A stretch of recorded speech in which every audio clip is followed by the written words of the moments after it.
নমস্কার, আমি অন্তরা আবারও হাজির হয়েছি আর একটা নতুন রেসিপি নিয়ে আপনাদের সামনে। আজকের রেসিপি হলো মাছের চপ। একদম ঘরোয়া কিছু উপকরণ দিয়ে কিভাবে সহজে মাছের চপ বানিয়ে নেওয়া যায়, আজকের এই রেসিপিতে আপনাদের সাথে সেটাই শেয়ার করব।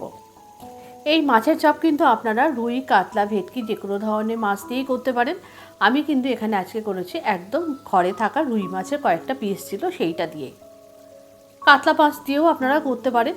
প্রথমেই আমি ফ্রাই প্যানে বেশ কিছুটা পরিমাণ জল দিয়ে দিয়েছি, 1 গ্লাস মতো, আর তার মধ্যে দিয়ে দিয়েছি একটু আদা বাটা আর একটু গোলমরিচের গুঁড়ো দিয়ে দিয়েছি, খুব সামান্য একটু লবণ দিয়ে আমি প্রথমেই 3টে মাছের পিস নিয়ে নিয়েছি এবং মাছগুলোকে আমি একটু ভালো করে জলের মধ্যে দিয়ে সেদ্ধ করে নেবো। হ্যাঁ, আর দিয়ে দিয়েছি একটু ভিনিগার, মাছের আঁশটে গন্ধটা কাটানোর জন্য। মাছগুলোকে মিডিয়াম টু লো ফ্লেমে খুব ভালো করে সিদ্ধ করে নিতে হবে। এদিকে মাছে দেওয়ার জন্য নিয়ে নিয়েছি আমি বড় সাইজে 3টে পেঁয়াজ, লঙ্কা, একটু রসুন আর একটুখানি ধনেপাতা। সেগুলোকে সব আমি মিহি কুচি করে নিয়েছি। মাছটা খুব ভালো করে সিদ্ধ করে নেওয়ার পর মাছটা থেকে কাঁটাগুলোকে এইভাবে হাত দিয়ে ছাড়িয়ে নিয়েছি।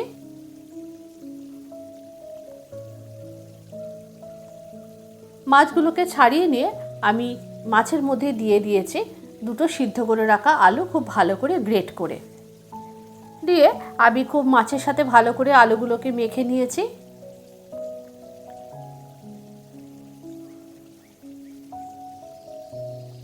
এরপরে আমি ফ্রাই প্যানে আবারও একটুখানি সর্ষের তেল দিয়ে দিয়েছি।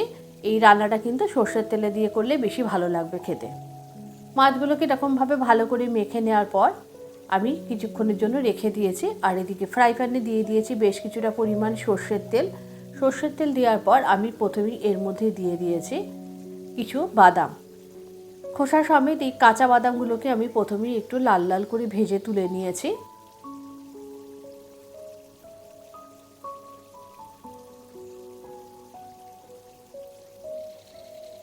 বাদামগুলো ভেজে তুলে নেওয়ার পর আমি ওই তেলের মধ্যেই দিয়ে দিয়েছি একটু গোটা জিরে ফোড়ন, আর তারপরেই দিয়ে দিয়েছি আমি কুচিয়ে রাখা পেঁয়াজগুলো।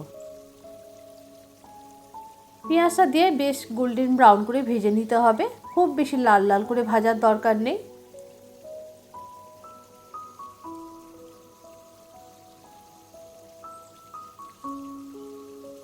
পেঁয়াজটা ভালো করে ভেজে নেওয়ার পর আমি এর মধ্যে দিয়ে দিয়েছি পরিমাণ মতো নুন, হলুদ দিয়ে খুব ভালো করে পেঁয়াজের সাথে ভেজে নিয়েছি।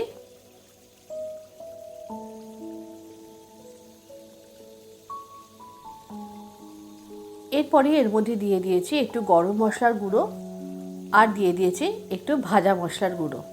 ভাজা মশলার গুঁড়ো বলতে এর মধ্যে আছে ধনে, জিরে, একটু গোলমরিচ আর শুকনো লঙ্কা, একটু ভালো করে ড্রাই রোস্ট করে সেটাকে আমি গুঁড়িয়ে নিয়েছিলাম। এই মশলাটা ঘরে করা থাকে, অনেক সময় অনেক রান্নাতেই দিতে হয়, তাই এটা রেডি করে রাখি। এরপরেই এর মধ্যে দিয়ে দিয়েছি ভেজে রাখা বাদামটা আর দিয়ে দিয়েছি কুচিয়ে রাখা ধনেপাতাটা। দেওয়ার পর খুব ভালো করে নাড়াচাড়া করে এর মধ্যে আলু এবং মাছের যে পুরটা আমি মেখে রেখেছিলাম সেইটাকে আমি এর মধ্যে দিয়ে দিয়েছি। সমস্ত মশলার সাথে আলুর পুরটাকে খুব ভালো করে মিশিয়ে নিতে হবে এবং বেশ ভালো করে ধৈর্য ধরে একটুখানি এইটাকে ভেজে দিতে হবে পুরটাকে। এরপরে একটু টেস্ট ব্যালেন্সের জন্য দিয়ে দিয়েছি একটু চিনি। চিনি দিলে কিন্তু বেশ খেতে ভালো লাগবে। পুরটা একেবারেই রেডি হয়ে গেছে। পুরটা আমি একটা প্লেটের মধ্যে তুলে নিয়েছি, নিয়ে বেশ কিছুক্ষণ একটু ঠান্ডা করে নেব এবং তারপরে এর মধ্যে দিয়ে দেবো একটা গোটা পাতিলেবুর রস। পাতিলেবুর রস দিলে কিন্তু খেতে বেশ ভালো লাগবে, একটু টক টক লাগবে। যেহেতু আমি এখানে কোনো টমেটো ব্যবহার করিনি, তাই একটু পাতিলেবুর রস দিয়ে দিয়েছি। আপনারা চাইলে কিন্তু এর মধ্যে টমেটো ব্যবহার করতে পারেন। এরপরে আমি 2টো পাত্র নিয়ে নিয়েছি। একটা পাত্রের মধ্যে 2টো ডিম ফাটিয়ে নিয়েছি এবং আর একটা পাত্রের মধ্যে নিয়ে নিয়েছি বেশ কিছুটা পরিমাণ ব্রেড ক্রাম্বস। এই ব্রেড ক্রাম্বসটা কিন্তু আমি বাড়িতে বানিয়েছি। ব্রেড ক্রাম্বসটা আমি ভালো করে মিক্সিতে গুঁড়ো করে নিয়েছি এবং তারপরে কড়াইতে দিয়ে একটু ড্রাই রোস্ট করে নিয়েছি। এতে বেশ ক্রাঞ্চি হবে ব্রেড ক্রাম্বসটা। এরপরে আমি এই ডিম এবং ব্রেড ক্রাম্বসের মধ্যে অল্প একটু লবণ দিয়ে এগুলোকে সিজন করে নিয়েছি। নেওয়ার পর আমি এই পুরের থেকে অল্প অল্প করে পুর নিয়ে হাতে গোল পাকিয়ে একটু শেপ দিয়ে নিয়েছি। আমি এখানে চপগুলোকে গোল গোল করে গড়ে নিয়েছি। আপনারা চাইলে লম্বা বা চৌকো যে কোনো শেপে গড়তে পারেন। এইভাবে সমস্ত চপগুলোকে আমি আগে গড়ে নিয়েছি। এরপরে চপগুলোকে প্রথমেই আমি এগ ওয়াশ করে নিয়েছি। প্রথমে এগ ওয়াশ করে নেওয়ার পর এরপরে দিয়ে দিয়েছি ব্রেড ক্রাম্বসের মধ্যে,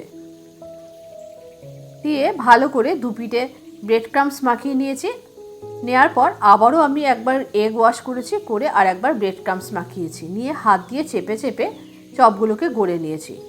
এইভাবে সমস্ত চপগুলোকে গড়ে নিয়েছি এবং দুবার করে ব্রেড ক্রাম্বস এবং দুবার কিন্তু এগ ওয়াশ করে সমস্ত চপগুলো গড়ে নিয়েছি। এতে কিন্তু চপগুলোর ওপরে কোটিংটা কিন্তু খুব ভালো হবে এবং ভাজলে অনেক বেশি ক্রিস্পি হবে। সমস্ত চপগুলোকে আমি এইভাবে গড়ে নিয়েছি এবং গড়ে নেওয়ার পর চপগুলোকে কিন্তু আমি 2 ঘন্টার জন্য ফ্রিজে রেখে দিয়েছি, রেখে একটু সেট করে নিয়েছি।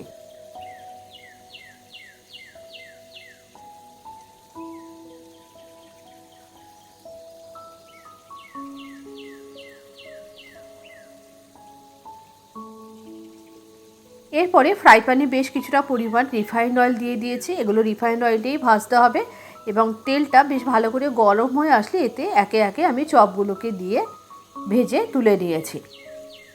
আপনারা বাড়িতে অবশ্যই ট্রাই করবেন, এইভাবে মাছের চপ বানিয়ে খেলে কিন্তু খুব ভালো লাগে। আপনারা যদি চান ভেটকি বা কাতলা যে কোনো মাছ দিয়ে আপনারা করতে পারেন। সমস্ত চপগুলো আমার লাল লাল করে ভাজা হয়ে গেছে। চপগুলোকে আমি তুলে নিয়েছি একটা পাত্রের মধ্যে। এরপরে আমি আরও একটা ব্যাচ ভেজে নিয়েছি।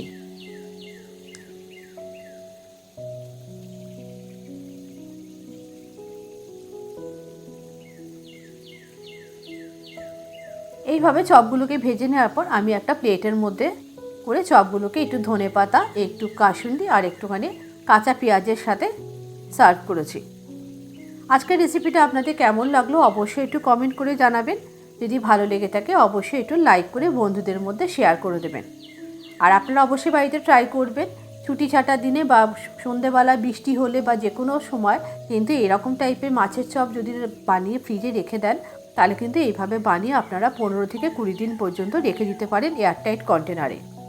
অবশ্যই বাড়িতে আপনারা এই রেসিপিটা ট্রাই করবেন আর কমেন্ট বক্সে রেসিপিটা ট্রাই করে আপনাদের কেমন লাগলো বা আপনাদের থেকে নতুন কোনো যদি আইডিয়া থাকে সেটাও কমেন্ট বক্সে জানাবেন। আমিও আপনাদের থেকে নতুন কিছু শিখতে পারবো।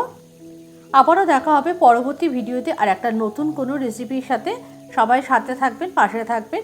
আর যদি ভালো লেগে থাকে তাহলে ইউটিউব চ্যানেলটিকে একটু সাবস্ক্রাইব করে দেবেন।